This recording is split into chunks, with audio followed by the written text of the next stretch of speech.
Hello, good afternoon. Welcome to, we said this last time, I think one of our first lives, only this time I can safely say it is our second, and we are being joined by the incredible Rene McGregor, who I'm super excited to have on today. We're going to be answering all of your run nutrition questions. Rene is now on.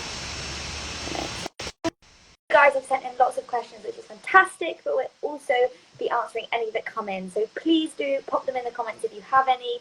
Hello, we're wearing a t-shirt. Very on brand, very happy with that. There we go. I to be honest, came back from my run and was like, shit, I'm late for clinic, and oh look, there's a t-shirt. Brilliant. This has worked out well. This has worked out very well. I was just telling everyone about how it's going to run today. We've obviously got some questions sent in, which I've got in front of me, and any that come in will. Well, this is, as you guys know, a 30-minute chat. We'll answer as many questions as we can in that time. But very excited to say that we have Rene on board as ambassador now, so there's going to be lots of content coming out very, very soon, which we're super excited about. So, Rene, do you want to introduce yourself, and then we'll crack on with the questions? Sure. I am Rene McGregor. I am a sports dietitian.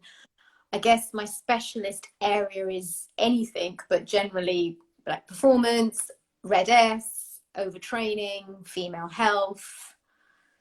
Kind of that's about it, isn't it? I think Hannah knows me really well. And I mean, I've worked with so many different people and different types of sports, but obviously running is my thing. It's what I do. And I work with the GB 24-hour team. So I've got quite a lot of insight into ultra running in particular. And yeah, I guess that's me.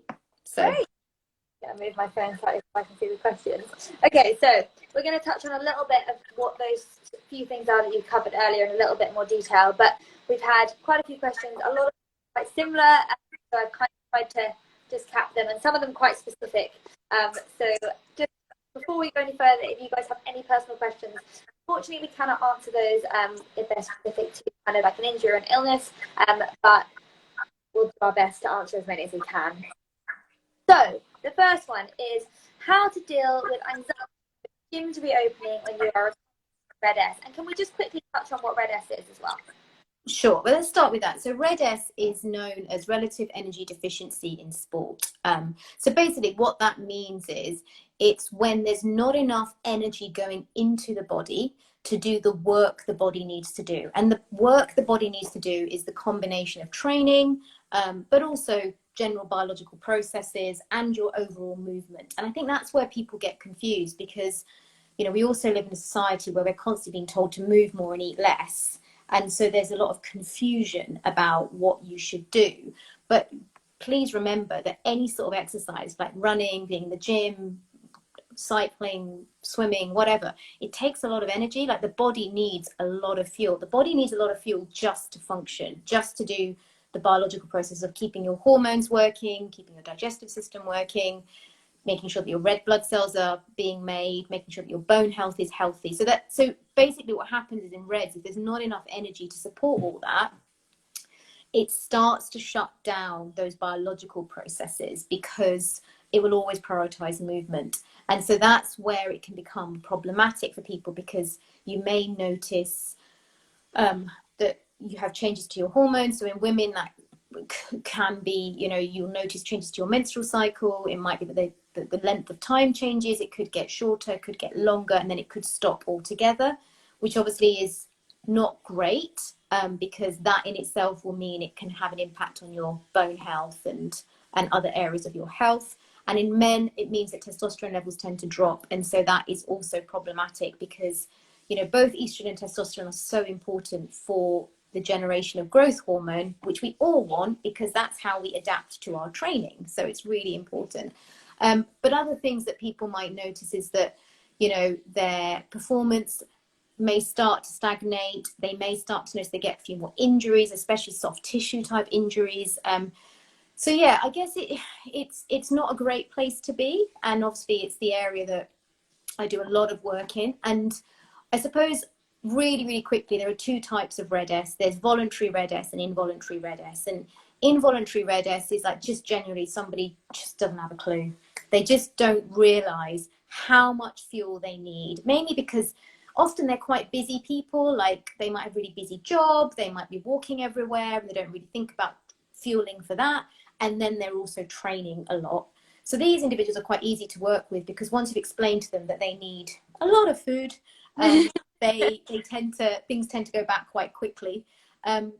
Obviously, voluntary RED-S is a little bit more complicated, because it's people consciously making a decision to reduce their intake, maybe train a bit more than they should do without much rest and recovery. And there's often a psychological element added to this. I'm not going to go into it in big detail. Maybe we can do something on this another time, because it's really complex, because it's about coping mechanisms and what's going on for you. But basically, fundamentally, the presentation is the same, in that, you know, the body doesn't function very well. So in terms of anxiety about going back to the gym, if you've got RED-S, really good question. I mean, again, if you are somebody who is consciously got voluntary RED-S, I guess, you're probably somebody that already has quite a heightened sense of anxiety.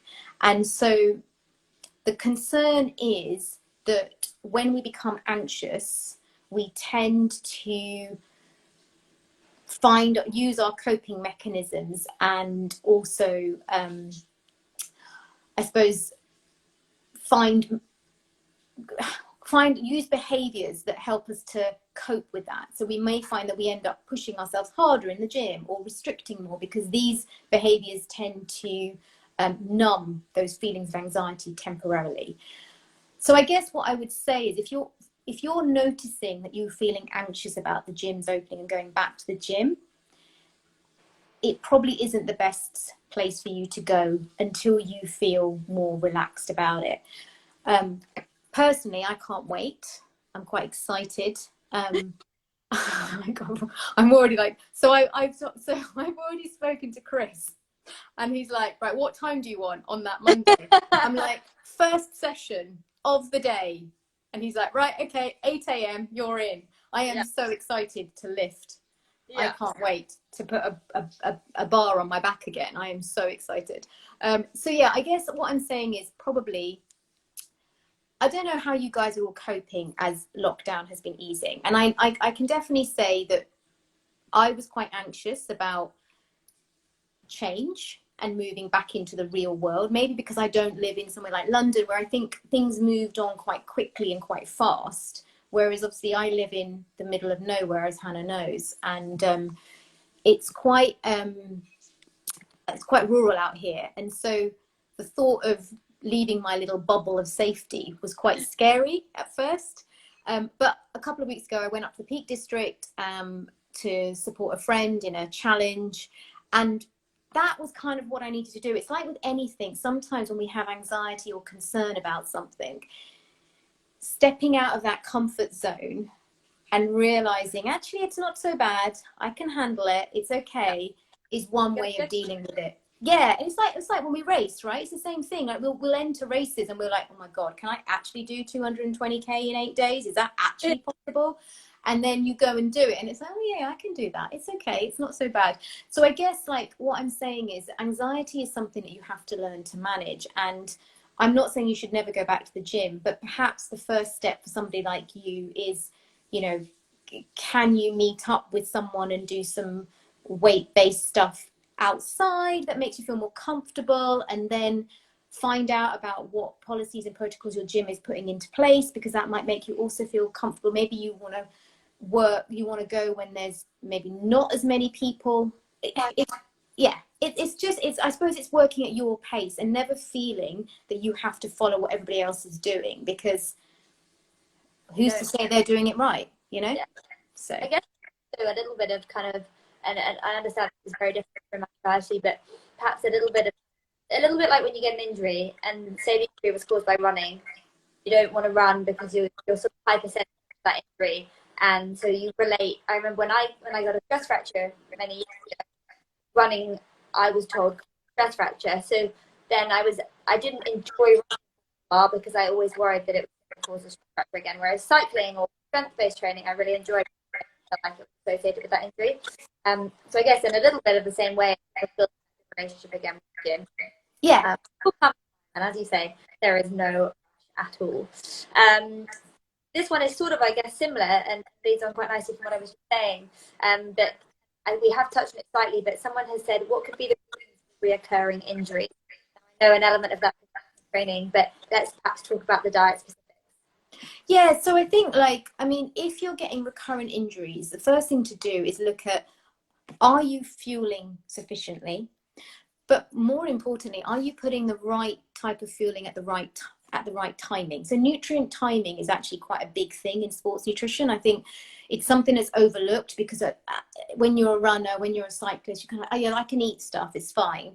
But you don't always think about the nutrient timing, and that is so important. And I think if you're finding that you're getting recurrent injuries, it could be that you're not putting enough carbohydrate, particularly in the lead up to and in the immediate recovery. So particularly for females, we know that if you don't hit that window within 30 minutes, it can have quite a severe negative impact on your bone health and potentially on soft tissue.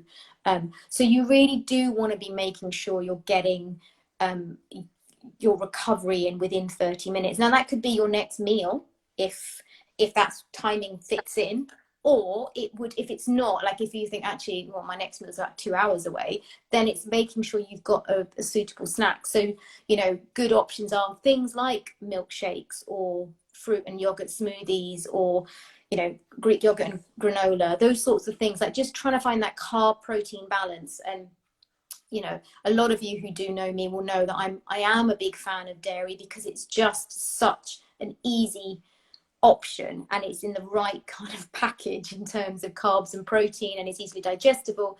Appreciate not everybody likes having dairy, so obviously if you want to choose something that's non-dairy, then things like you know, like a soya blend protein made up with an oat milk will give you the same sort of impact. So it's just trying to make sure you get that carb and protein. I think sometimes what happens is people go, yeah, I'll have flavored milk, but they're not having milk.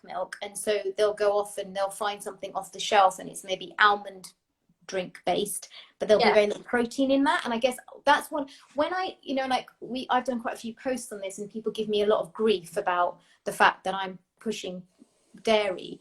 But what I'm trying to get at is that when you choose a milk alternative, it's just not the same nutritional composition. So if you're taking it on board, particularly from like a recovery point of view or from a calcium point of view, you're just not going to get it. And that's all I'm trying to say. I am not anti plant milks or anything like that. I'm just trying to make that very, very clear. That's all. Yeah.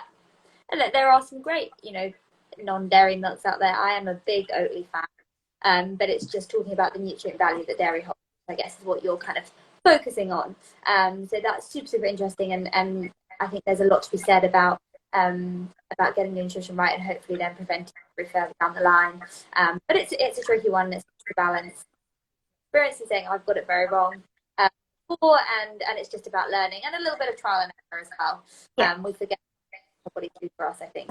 What I would say, just that one question, and obviously we don't know who they are, but if you are somebody that, so if you are somebody whose menstruation is missing, so you know you're amenorrheic, that will potentially mean that your estrogen levels are a bit low, and we know that low estrogen does set you up to have more recurrent injuries. So that might be something to be mindful of, and obviously there's a big process involved in that, and again, I'm not going to go into that today. I think like I said, we'll do something on this another time, but yeah, it would be worth getting some medical support if that is the case, because you know there'll be a reason why you're getting recurrent injuries, basically.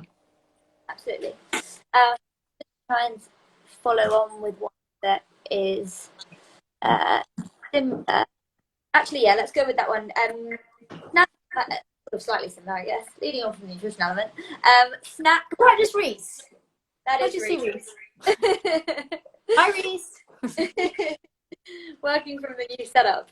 I'm not in the office today because the boys are away recceing a new fruit, which we can't. Oh yes.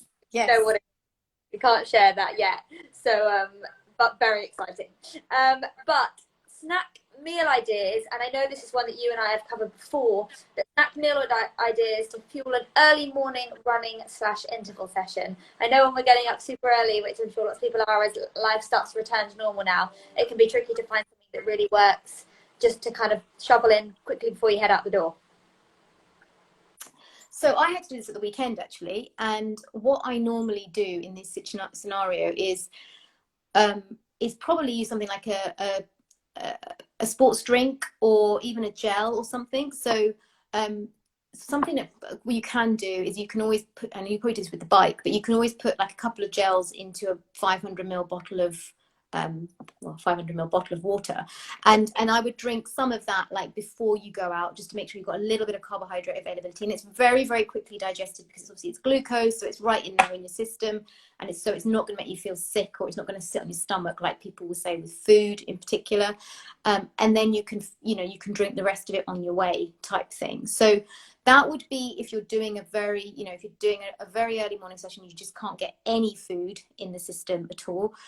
Today I had to do a horrible session this morning. Thanks, coach. But I did give myself time to eat and then go out and do it, because I definitely needed to have some food. But I would have like hot cross bun, or like malt loaf, something like that. So I've still got those hot cross buns you sent me, Hannah, because I put them in the freezer. So they're brilliant. They keep coming out. They keep coming out every time I need a really easy snack, because they don't make me feel full or sick or anything. I can literally defrost them, eat them, go, and I'm fine.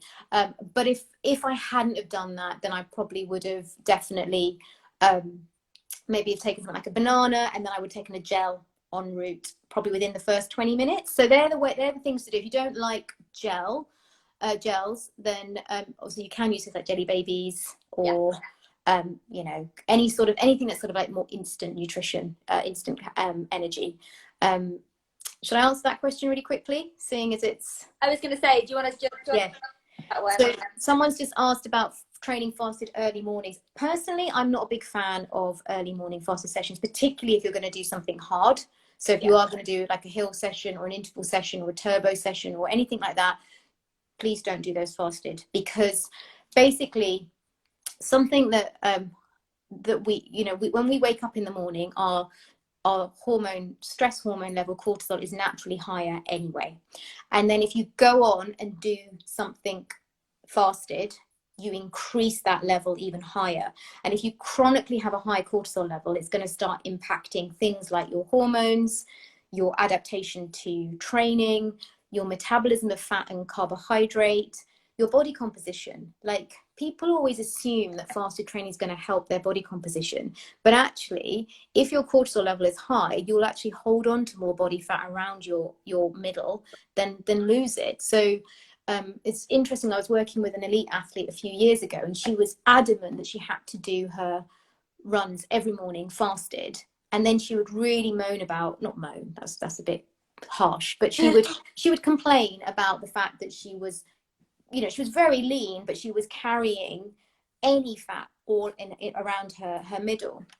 And I said to her, it's because your cortisol level is high. We've got numbers to prove it, and it's because you're doing these fasted training.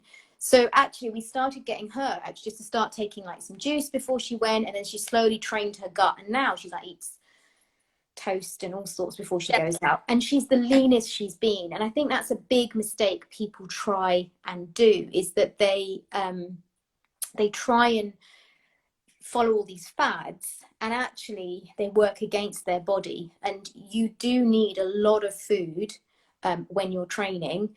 And actually, again, I did this talk last night to the Army Triathlon group, and a couple of the soldiers, they said, oh yeah, we've been kind of following you for a while, and we've been taking on your advice about eating more carbohydrate particularly, and yeah, like, we've been trying for years to get leaner and faster, and now we are. So there is evidence in my madness, although people might not always believe it. Vouch that. And also, I think it's one of the great things I think about training for phones dying is that you actually learn to eat whilst you run. And it's definitely like, I can now kind of literally be out running within 10-15 minutes and be absolutely fine. And obviously that comes from testing foods that I now really get on with.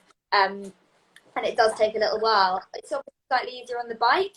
And one thing that I was gonna say I make them, but that's not true. I get some food delivered from people, Fresh Fitness Food, and they sent me some protein balls, which are one of my sweet snacks. Actually, they're so handy to have, like before I jump on the bike, because I can just grab a few and shovel them down and get straight on the bike. So if you are looking for something perhaps like pre-bike, something easy to sit in your stomach, you could try and test a few recipes, because you can put anything in them, right? And you can just test and see what works, what kind of sits right in your stomach, and they can work running as well. Yeah, definitely, definitely. Somebody asked the question about how can I lower my cortisol level? I mean, not training fasted is one thing, and making sure you're actually fueling enough overall. So there's some really good, you know, like all the work that I do is based on studies, and you know, if you study the human body, one thing that we know is that if there's not enough carbohydrate going into the body, it will impact stress levels, and the hypothalamus will pick up on the stress, and that's the problem. So stress is obviously usually related to training and not fueling enough. So if that's where you're at, and obviously I don't know you, but if that's where you're at, then that's kind of what you need to work on. And I appreciate it's very easy for me to sit here and say that. It's not always easy done in principle, but again, that's probably a different conversation. Yeah, I've been taking some notes of stuff that have been picked up, including some ideas for some recipes for pre-training. Maybe it is around balls, maybe it's around grab on the go, whatever that looks like. And we'll also pick up on a few other bits that you guys have picked up, for example, stress around training and training fasted, and we will try and cover these going forward in some more detail. This is Q&A. We're going to try and get through as many questions as we can, and we only have a little, not too much time left, so I don't want to take up all of the time now. But we will come back and cover these topics, guys. So if there's anything specific you want to know, please do pop us a DM, and we'll make sure that over the next few months we get all of these covered. Now that we have Renee on, which is fantastic. An interesting one. Someone has said, "Is it bad to drink too much water during mealtime? Does it affect mineral absorption?" So there is some kind of evidence in saying that you probably don't want to eat too much. You don't want to drink too much during your meals, mainly because it doesn't necessarily affect mineral absorption, but what it can do is that it can actually make you swallow quite a lot of air, and so you can actually feel like feeling quite full and bloated, and actually can create quite a lot of wind and discomfort. So that's one reason not to drink too much during meals. I mean, we would definitely recommend drinking around meals and in between meals, definitely. But yeah, probably drinking as you're eating. What happens is you gulp quite a lot of air down at the same time, and that can be problematic. Obviously, that doesn't go for when we're drinking red wine with our meals. That's completely different, like, because you drink that nice and sensibly, obviously, you know. So, but when we're drinking water, particularly when we're guzzling it,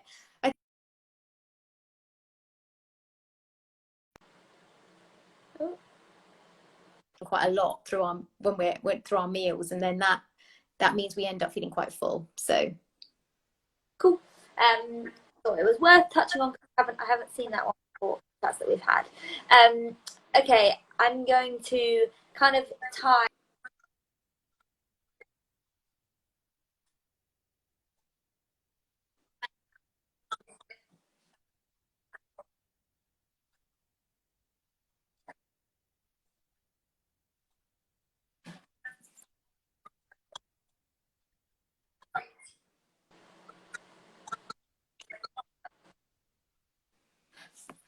hang on, I didn't hear you very well. No, I didn't hear them very well. You broke up a little bit. That's all right. Common mistakes you see athletes making when training for an ultramarathon, and then common mistakes you see athletes making when they're racing an ultramarathon. So I know this will kind of be two in one, but perhaps we can touch on that.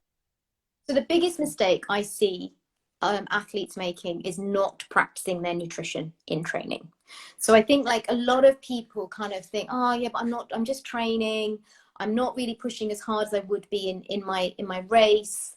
I can go home and I can eat what I need to eat. Like, there's this real mentality, I think, with athletes, and I see it a lot, that they kind of want to save their energy and they want to eat it all afterwards, rather than actually learn to train their gut and understand what works for them. But also, it's quite short-sighted, because you really do need fueling while you're out training, because if you don't put that in, you're still not going to get the adaptation from what you're doing. So, and you're always going to be in a slight deficit. So even when you come back, it can actually be quite hard to fuel up to what you need. One thing I would say is that if you fuel properly and appropriately during your training, particularly the longer runs and the longer sessions, you'll still be able to eat what you want to eat afterwards, which is what a lot of people want to do. But what will happen is you probably won't take on huge, as you know, you won't kind of over consume. So Sure.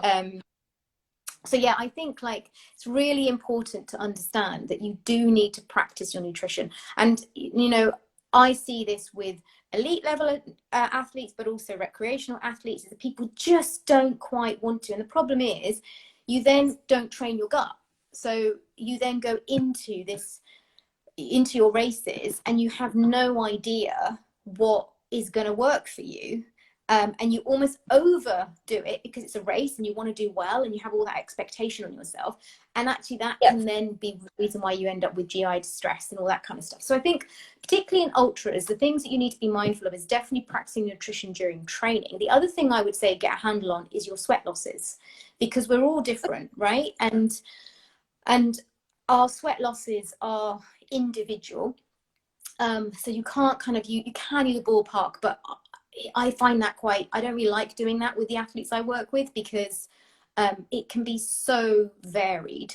And that, you know, that doesn't mean just because you're sweating lots, you're losing lots of sodium. So I know, I sent Hannah a lovely picture this morning, I do sweat a lot, but I also know that I am a very high salty sweater. So I lose a lot of sodium and I have to be really mindful of that. So even here in this country at the moment, even only going out for an hour and 10 or 20 minutes or whatever it might be that I'm doing, I will usually drink electrolytes before I go. I might take some out with me and have them when I come back, because I know that if I don't, I will feel nauseous, and that will affect then my ability to take on fuel both during and after.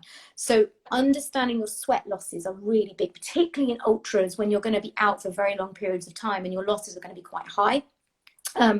Like in the desert, like that would have been a huge thing for you.